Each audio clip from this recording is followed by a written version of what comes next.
जी की रिपोर्ट आने वाली है, लेकिन उसके पहले यहाँ पे प्रदर्शन देखने को मिल रहा है।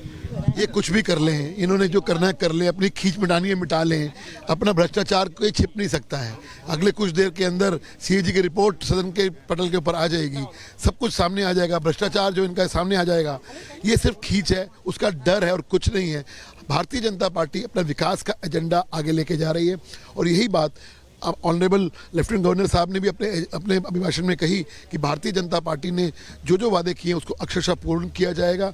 मोदी जी की जो गारंटीज हैं उसको पूरा किया जाएगा, चाहे वो 2500 हो, चाहे आयुष्मान भारत हो। गंभीर आरोप लगाए जा रहे हैं आम आदमी पार्टी पर, आप लोग प्रदर्शन कर रहे हैं, उसे लेकर इससे गंभीर आरोप क्या होगा?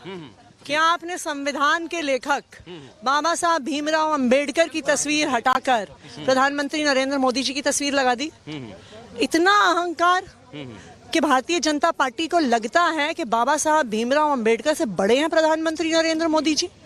जब हमने बाबा साहब के नाम के नारे लगाए, हमें सदन से निष्कासित कर दिया, लेकिन जब भारतीय जनता पार्टी ने मोदी जी के नाम के नारे लगाए तो कुछ नहीं हुआ।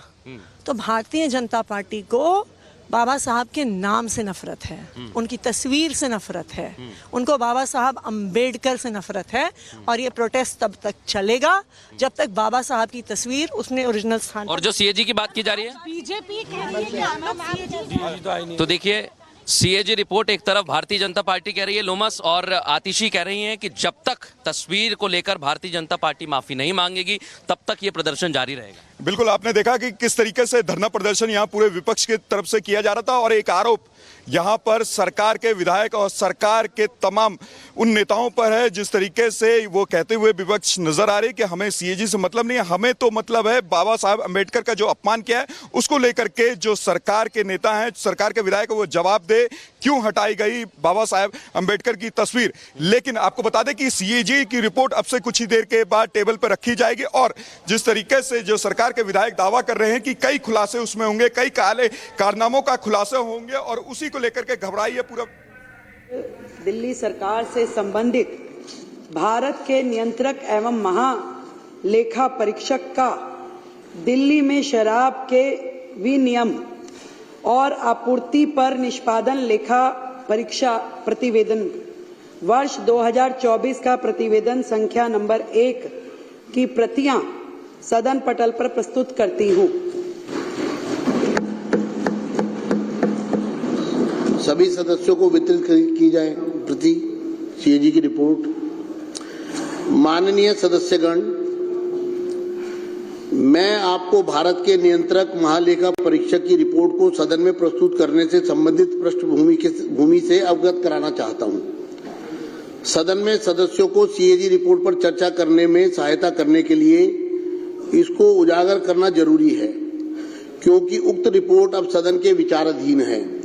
यह इसलिए भी महत्वपूर्ण है क्योंकि सदन के कई सदस्य पहली बार चुनकर आए हैं और इस पृष्ठभूमि की जानकारी मिलने से उन्हें रचनात्मक ढंग से चर्चा में भाग लेने में मदद मिलेगी। सीएजी एक संवैधानिक संस्था है जो जवाबदेही है, पारदर्शिता और सुशासन को बढ़ावा देती है। इसे संवैधानिक प्रहरी भी कहा जाता है और इसकी कार्यप्रणाली को माननीय सर्वोच्च न्यायालय ने संविधान की मूल संरचना कहा है। सीएजी जनता, विधायिका और कार्यपालिका को यह स्वतंत्र और विश्वसनीय आश्वासन देती है कि सार्वजनिक धन एकत्रित किया जा रहा है और उसका प्रभावी ढंग से कुशलता पूर्वक उपयोग किया जा रहा है। यह आश्चर्यजनक तथ्य है कि वर्ष 17-18 के बाद से 2017-18 से सीएजी की रिपोर्ट को सदन पटल पर प्रस्तुत नहीं किया गया है।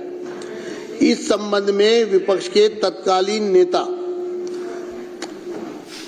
अर्थात उस समय मैं विपक्ष का नेता था के नेतृत्व में तत्कालीन विपक्षी विधायकों ने, जो इस सदन के सदस्य भी हैं, उसमें से 5 सदस्य हैं, ने सीएजी रिपोर्ट को सदन में प्रस्तुत करने के लिए माननीय राष्ट्रपति, तत्कालीन विधानसभा अध्यक्ष, तत्कालीन मुख्यमंत्री, वित्त मंत्री और मुख्य सचिव से अनुरोध किया था।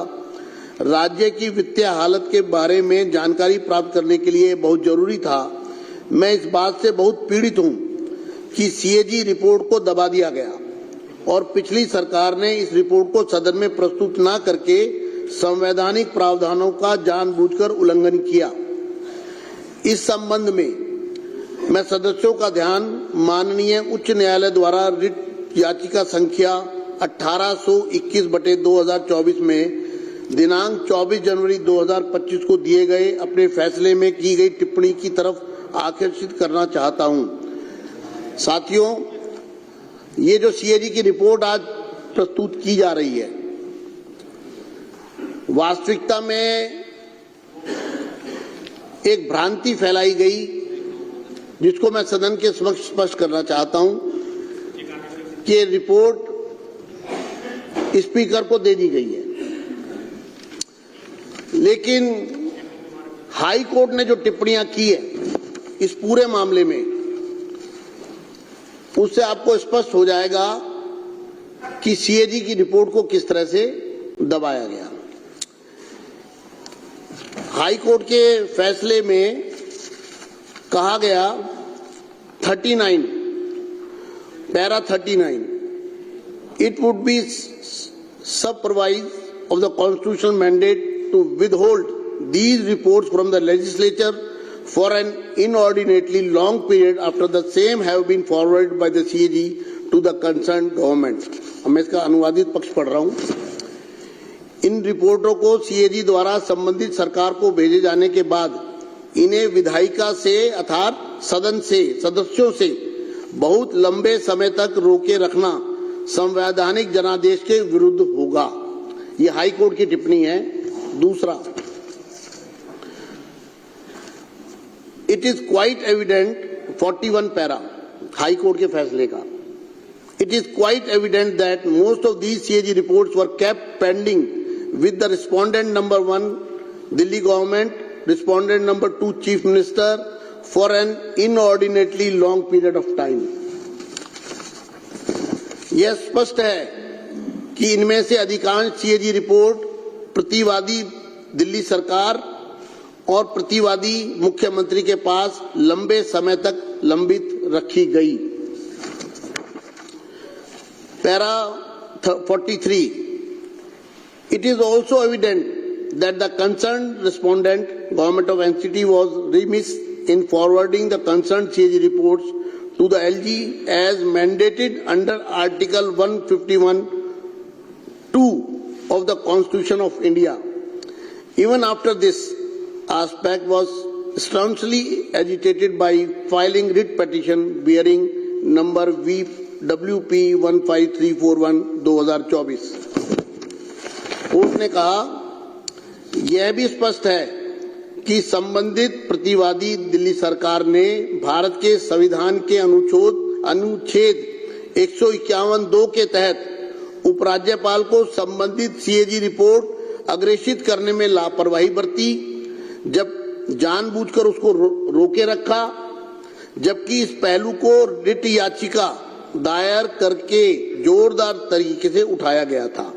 अर्थात संविधान की अनुच्छेद 151(2) का खुला उल्लंघन हुआ